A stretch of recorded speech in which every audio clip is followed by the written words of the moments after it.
Talofa lover, and welcome to The Link Up. Today's episode is titled The Way of the Song, and I have a wonderful special guest for you guys.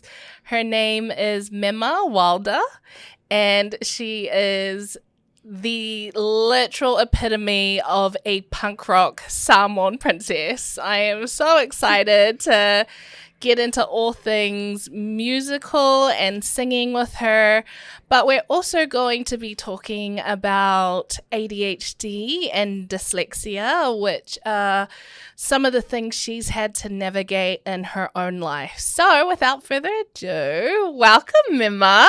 Thank you. Thank you for having me. It's so good to have you on the podcast, and thank you so much for being willing to share your story and some of your experiences, especially because we don't really talk about dyslexia and ADHD as Samoans. Right. But before we get into that, do you want to share with our viewers a bit about yourself, your background, your history, where you come from in Samoa? Sure. Talofa lava, I am Mema. My full name is Vaimoana tu Mema Sisinga. I was born and raised in Samoa.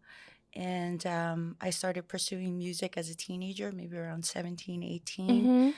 Moved to New York a bit and then back to Samoa. And now I'm here in New Zealand. I'm based here now. Yay, amazing. And growing up in Samoa, obviously, with the type of sound you have and the type of music you like to pursue, what was that like, considering our more traditional heritage from our cultural land?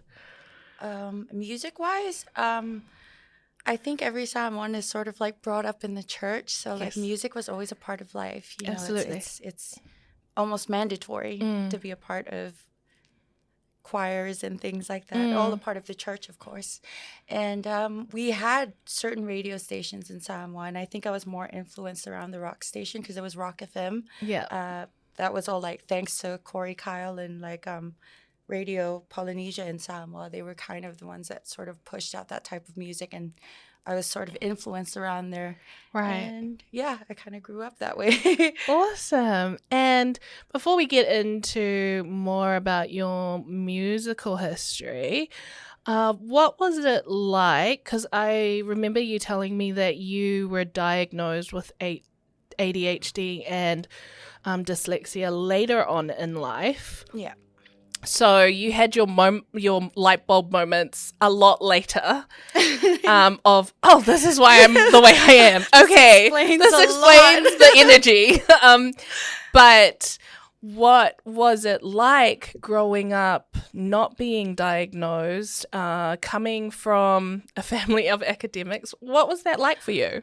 Ooh, it was really challenging for sure. I think I was more in that I sort of boxed myself in a place of feeling completely stupid, actually. Right. I mean, I hate to say that word, but that's sort of how your young mind places itself. It was really difficult to sort of absorb information and keep them or even focus on information. Right.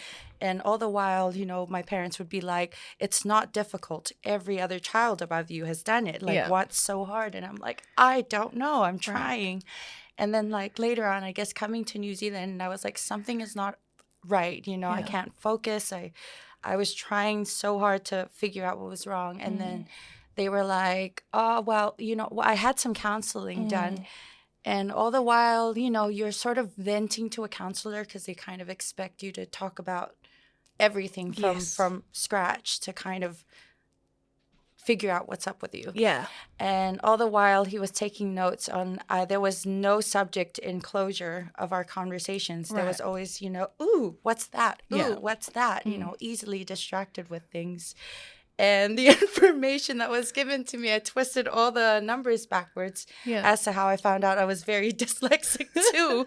Because I'm like, you read something that says like, I don't know, complicated. I might look at the word once, look away, and went calculator. Right. You know? So, yeah. So it's funny because, like you said, being dyslexic, you see words back to front. Sometimes they don't make sense, which is why I, even now, like, I'll call you directly or I'll leave you a voice message as opposed to texting you.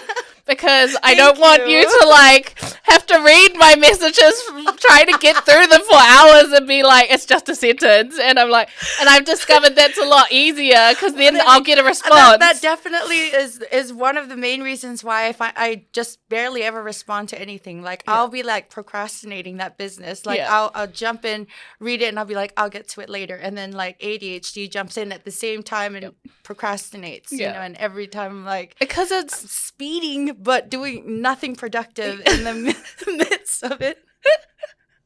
And I think even like when it comes to having to do normal tasks that other people take for granted, like, you know, personal admin or reading something like a text message, a sentence on a text message, it becomes a lot more difficult for someone who has dyslexia because the way we can read something on a page looks absolutely different to you and it's everywhere. So what was that like you said, you felt like you were stupid, using your words, even though I know you're not at all.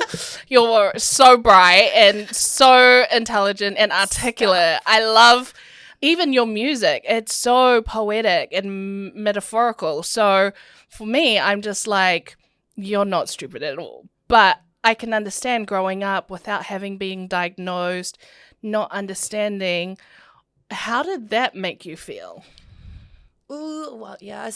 Maybe I felt a little less equal to everybody. I think a lot of the times, and this was a hack I did when I was young because I really didn't want to piss off my parents, and I was running on big competition here. I mean, sisters and brothers were just really amazing at everything.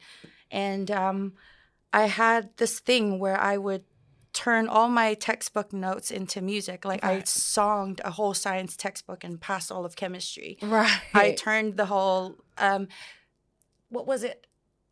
The table. I know what you're talking about, but I'm not scientific at all. Like hydrogen. It's fun, and I'm like singing everything, and then with an examination, I just pick out familiar words, and then I'll just be like, "This is it. This is that. This is that." So I like developed this weird. It's like a memory bank using song to remember information. So now if I hear a song once or twice, I'll remember all the lyrics. And I would only like mess up my own lyrics because I'm overthinking myself in the situation. But that's amazing. And that in itself is magic. A really cool skill that I don't think a lot of people would have. Like, how did you pass science? And I was like, I sung the textbook in my head. I love that, though. Actually, what were you singing to? Superman. There's a Superman theme. But that's awesome because you adapted and you found a way to move forward and to navigate these hardships in an out of the box type of thinking, type of way of thinking, and it enabled you to pass and to do the stuff you needed to do. And this was without you knowing, right? Yeah. This was without you knowing you had ADHD. This was without you knowing that you had dyslexia. So what has it been like since getting that diagnosis and actually having, this is why I'm the way I am? What was that like? Honestly, it was like Christmas, birthdays, and all the celebrations slapped in one box. And I was like, wow. I was so happy. I called up my mom and I was like, Mom, guess what? I have ADHD and dyslexia. And they told me, and that explains so much. And she's like, "Wa nga mea." So typically mom likes hamon mame. If you had just worked hard, studied hard, but you're kind of like inside, internally, I was just like, I could breathe. Like, it makes sense. It makes sense. And I'm like, I'm not crazy. And that would have, like you said, it made you feel like you could breathe. Yeah. And it made you feel, what, like more normal or just? It didn't make me feel normal, but it definitely made me understand why I was the way I was. Like it sort of fit every criteria of where I started questioning my own purpose. Because I would be sitting there going, I am so unworthy. Like, what is the purpose of life? I'm trying so hard, and it's just to no avail. And especially with parental expectations or family expectations, and you're kind of like, I'm not meeting these expectations, and I'm trying so hard. And I think for a normal person to stand outside and look at it, they're not seeing what's happening in there. And when I got the diagnosis, I actually thought, hang on, that this makes all the sense in the world. Like, I don't feel too bad anymore. And given that there are more people like that out there, you're kind of like, hang on, I'm not alone, stupid. There's a gang of us. Yes. Sorry, I'll tell you that's so offensive, but that's the internal the internal monologue. Absolutely. That's how I was narrating my inside at the moment.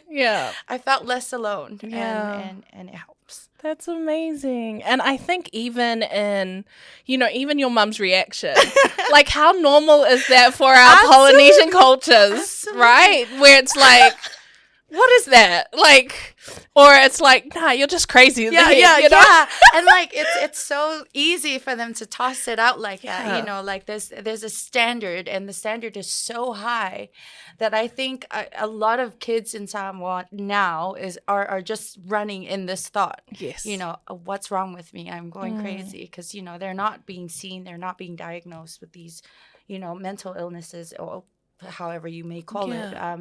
And it does really affect them, growing up, and it molds them. But I'm very glad that I wasn't diagnosed so young. Otherwise, I wouldn't be who I am now. Yeah, I mean, I would probably be running around cocky as hell going, it's not me, it's this. Blame it on my ADHD, baby. Alongside that, those very bad negative self-talks that you have about being unworthy or not, being able to get up to the standards that you're expected to be in. And, when you have sort of music, which is funny because I sort of vented out in the sense of listening to a lot of heavy metal.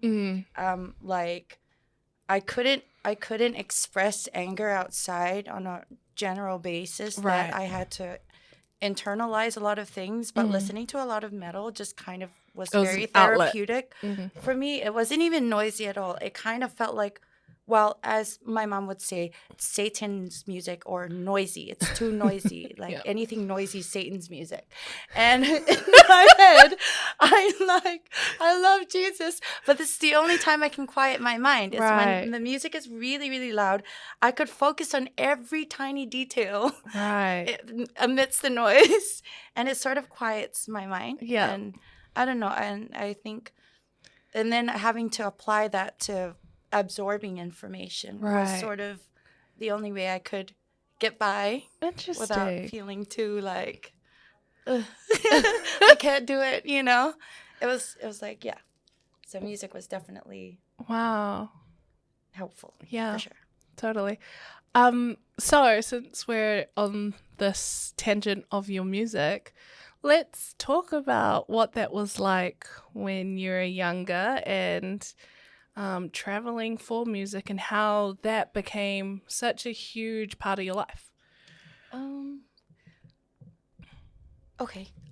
When I was 17-ish, 18, I was playing guitar and writing songs for this TV show that was happening in Samoa. And the lady who was running the TV show was like, she shut down the show after like 10 seasons, or not seasons, series. It was like a series of 10 shows within one season. And she was going back to New York City, and she was like, you little lady there, like, I could see you're writing a bunch of new stuff every week for this show. I think you ought to meet some people in the States that I'm friends with, and we could see where you could go from there. So we went to New York City, and then I linked up with her friends husband, Peter Asher, he's from an old duo called Peter and Gordon. Sir Peter Asher he produced one of the Beatles albums. Wow. And so he flew me into Los Angeles just to do some recordings and things like that, and was sort of managing me at the time. Right. And he passed me on to a producer called Rick Rubin, who then wrote up a contract for me to take home. And well, I wasn't gonna go home, but I was like really homesick. Yeah. The space muffin incident happened. So Peter and I went to Tommy Chong's house party.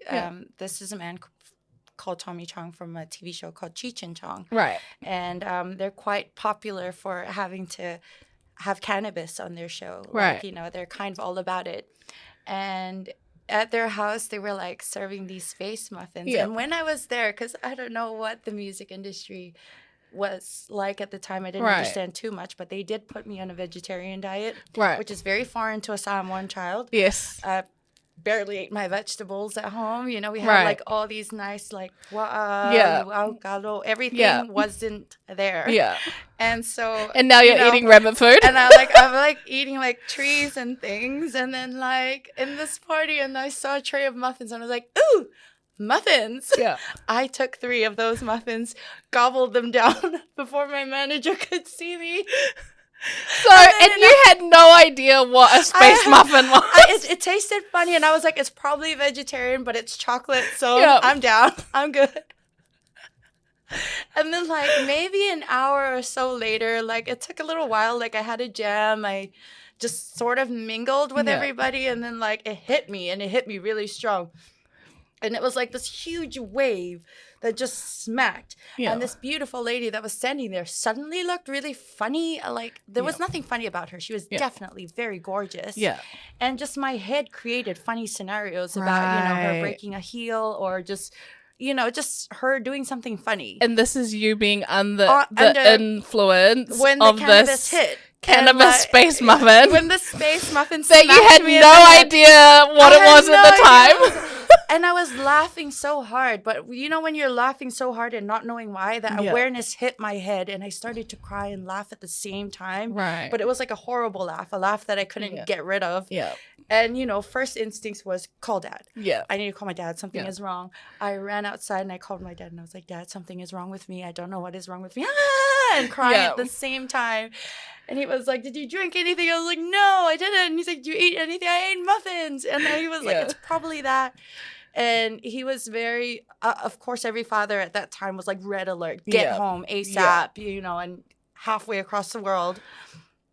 And I tried to play it off cool. Yeah. And I called my dad the next day, and I was like, I'm absolutely fine. But then he was already going through that. Right. He was already like, no, she needs to come back. She needs to come back. If nobody's telling her this stuff, there's another thing she's going to do that's probably going to kill her. Yeah. And so, like. Which is it's fair. Like, is very fair. Considering you were alone, so far from family. And your parents had entrusted these people. And everyone was stranger danger at the time. So, like, you know, for sure. And maybe a day or so after that, I asked Peter and told him that I needed to go see family. And I had to go to Oregon to see my mom's sister. She lives in Oregon. And hung out there for like a week. And then they were like, come back, get your contract. Maybe go for a visit to Samoa and get mom and dad to sign it. And because you're still a minor at this time. I mean, we could have emailed it over. Yeah. And but my dad said to go home, and I was like, my dad's really mad. He's gonna fly here and drag me by my hair into the plane if you guys are not gonna send me home. So like, I flew home with this like, good news, Dad. I got a contract. He tore that thing up. Like, no, there was not even looking at it. No discussion. It was done. He just tore it up. And he's like, you're not going back there. And I was like, oh my gosh, I have to go back there. And, you know, it was kind of like a huge debate between us because in my mind was, this you're wanting is my to get future. Your career off the ground. I want to do music. This is my future. And in my dad's mind is, you are going to die. You are going to die if you go out there. You don't know what you're getting yourself into. And to be fair, he was right. Yeah. If I had gone there in that mentality, in that state of mind, I probably do everything that I shouldn't be doing. And so there was a real safety in what your dad was doing for you. And it's to the point where I was like, Peter, my dad said no. I was crying and sobbing. Peter flew to Samoa. Dad said no. He went back, flew back to Samoa like 2 months later. Dad says no. And then Dad was like, if you ever come back here to try and get my daughter, I'm going to put you in jail.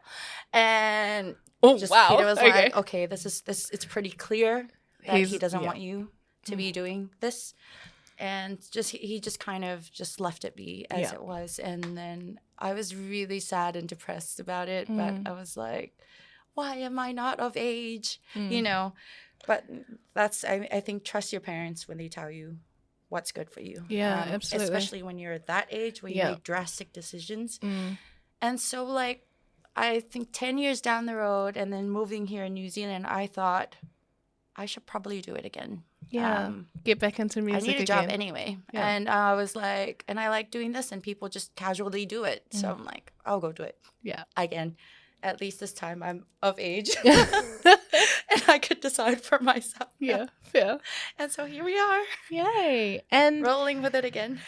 So you had a break from it for a bit. Life happened, and you've now moved to New Zealand from that time when you were in Samoa, and you're starting to pursue music again, and you're coming alive again with the type of music you're creating, which, by the way, I am such a punk rock girl that I love your stuff.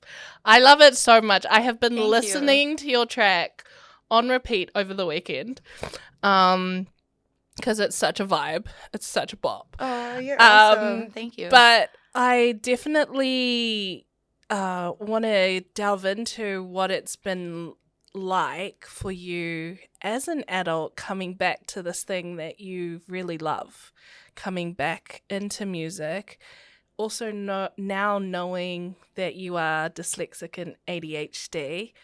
What has that been like this time around with all the new things you have learned and grown in over the years? Well, I think it's been quite beneficial this time. This time around. I mean, sounds great. Being a grown up with a grown up ish brain, sort of. At least the awareness of being a grown up is present. And there's no eating space muffins by accident. And aware of the space muffins now too. Gotta like smell that stuff now and be like, oh, that's triggering. Nah, it's good now. I think with the dyslexia part, or where that memory bank situation was playing in, is now very beneficial to music, because anybody who would pass me a script and be like, I need you to learn this song for me or do this song for me. It's so easy that I just jump in, listen to it once and be like, I got you. Just tell me which parts you want me in and I've got you. Right. And they were like, you're not going to learn the lyrics. And I was like, they're in there. Yeah. You're like, I heard them. I heard you and your voice is playing in my head. So like, I'm not unhearing it. It's almost like a musical photographic memory. Right. Sort of. But it was like more. That's pretty cool. That's a pretty cool superpower. I think it was like so built out of like survival mode that it somehow just stayed, and I'm so grateful that it stayed, because now I could do things that I normally some people won't be able to, right? And it doesn't make me any better than them. It just helps me a lot in what I do.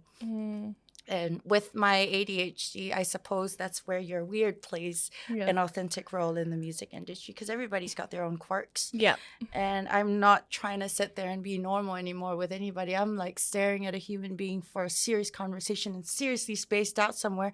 And then I could be like, I'm so sorry, I spaced out there for a moment, without feeling stupid or bad. Yeah. You could just be very honest with them now. And they're just like, nah, I understand. It's okay. Yeah.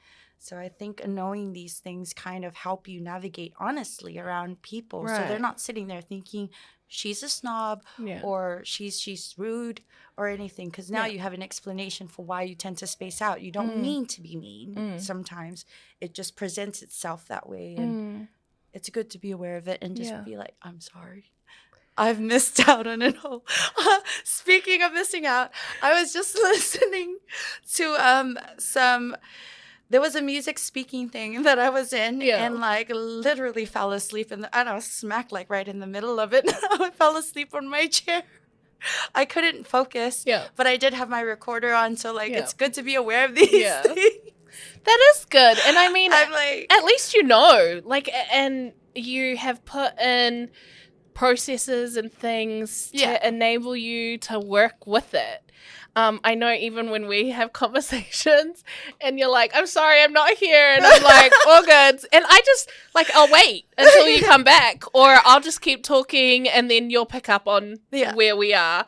And it's actually great because even just being able to talk with each other and learn and grow from each other's different lived experiences has been awesome. But even sharing in the joy of moments and even the camaraderie in some of the parts of our journeys that have been challenging and really hard, to have to be able to empathize with each other over those things has been so beautiful. But in terms of like, we were going off on a different tangent. So coming back to your music, your stage name is Mema Wilda, and you also have a band called Wilda. Yeah. Do you want to share with our viewers a bit of what that journey has been like? As the name, or the name, or even just how it came about. Okay. I mean, I love the name of the story. I tried. I wanted to simplify it down because like New Zealand's are mainly English speaking people, right? And I thought because if I went with Vaimoana tu Mema Sisenga, people would be like, Vaimoana Tamima Sasiga. Yeah. And like there's a lot of explanations to how to say, you know, one's name. But my family calls me Mema. And I thought, Mema's simple. It's as simplified as my name could get. Yeah. And my mom was like, what's Wilda? And like, well, when I was young, I used to have this recurring dream. And it's strange because and it's a good dream. I have several recurring bad dreams. Yeah. But this would be one of the greatest ones. Yeah. I'm sleeping on my bed, and this is my dream. I'm dreaming that I'm seeing me sleep. Yeah. And there's a window outside, and there's always a black unicorn there. Mm-hmm. And normally, when the black unicorn is there, it's sort of fending away all the bad dreams. Right. So when I see a black unicorn in my dreams, I know I'm going to have a good sleep. Like, I'm not going to wake up freaking out or whatever. I have a nature of doing that. Like, I'm up out of bed, freaking out, screaming. I don't know why. But it happens. Yeah. And so I looked up black unicorns, or terms for black unicorns, and they're called Wilda, or known as the lone unicorns, or the untamed unicorn. So I thought, Mema Wilda, that sounds like a great stage name. And along the lines, like maybe a month in with that new title, and someone was like, introducing Mema Wilda. No. So I felt like the whole purpose there was defeated, but now it's good because you're kind of like, it's easy to kind of just explain that, because that was a lot more complicated than compared to the whole Samoan name. And then when I met my band, we were going under Mema Wilda. They were doing music for me as I'm writing all the songs and things like that. And then over time, we were starting to collaborate. Like, band members were pitching in music. Right. And we were sort of having this great collaboration. I thought, only fair that we make this an official band rather than just under my name. Because now we're shifting towards collective creativity. And I thought this was great. But we got really lazy. We were so invested in the music that we just went, we'll just take off Mem and we'll just call it Wilda. Which is still cool. It's got 5 letters and there are 5 of us. Just make up a word to your letter. What would be really cool for people to know is the where to. Like, what is your hopes and your dreams and aspirations around you as an artist, as in terms of you as a singular artist in Mema Wilda, and then you and your band as Wilda? Ooh, goals and aspirations. That's a really great question, actually. I would love to do this for the rest of my life, actually. Right. I feel like I've been asked that question a lot. Like, where do you aim to be? There's really, really no direction rather than the now of it. I think for me is just to play more, keep making music more and make it a living rather than having to be like, I don't want to be like, I want to be like this person in the future. Like, it's not really in my head that way. Right. I mean, I think I'm just feeling like I really love what I do and I want to keep doing what I do. And I don't want it to stop. Right. Like, we are uniquely who we are, and we're the type of people we've become from our surroundings, from the people around us. And I think as Samoans, a lot of the time we're raised to like be good girls, go to church, go to work, provide for the family, focus on the family. And so when you come into a Western mindset and those two things clash at times, and you realize you have bits of quirky mixed with bits of weird in there. I think you need to give yourself permission to be okay with being different. Yeah. And be okay with just loving the skin you're in. Yeah. Yeah, and I think that's really important. So before we wrap up, because we've talked about your journey in music, we've talked about ADHD and dyslexia, and we've talked about how you've navigated that from your childhood to now. What final thoughts do you have around what you do as an artist and something you'd like to leave with our listeners and viewers? I think that, I wouldn't say I know, but for everything that you are, all the good or the bad, despite what your mind is telling you or what other people are telling you, what feels right for you is definitely right for you. Be who you are. Just be who you are fully. And you'll find that everything that needs to be in your life starts falling into place for you.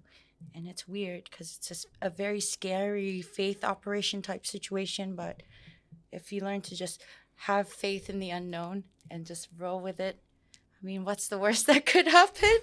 The whole thing that I have taken from this kōrero and this talanoa is that it's okay to be unique, and being different isn't a bad thing either. And sometimes you need to allow those differences to be what lead you and guide you into different seasons of your life. So yeah, I am so thankful you came on to talk about the way of the song and what it's been for you and the journey of it, the highs, the low, and the beauty. Like, there are so many beautiful collisions that happen within this space for you, and I'm so excited to see what the future holds for you. And if you guys have really enjoyed this episode and you want to hear more of Mema's stuff, you can find her on Spotify and YouTube. There's YouTube. But definitely on Spotify under Mema Wilda and her band Wilda as well. So yeah, we'll check it out. It'll be in the description boxes below. But yeah, absolutely love her stuff. Thank you so much for coming on. Thank you. I really appreciated this chat. Being here. And just before it ends up, it's the periodic table. The periodic table. That was bugging you the whole time, It came back. Ta-da! So yeah, thank you so much for tuning in to today's episode of The Link Up. If you have any questions for us or any feedback, or even if you want us to perhaps hit some topics that we haven't yet hit, email us at info@thelinkup.co.nz or DM us via our social media pages on TikTok or IG. But until next episode, we will see you later. Tō whāsoifo.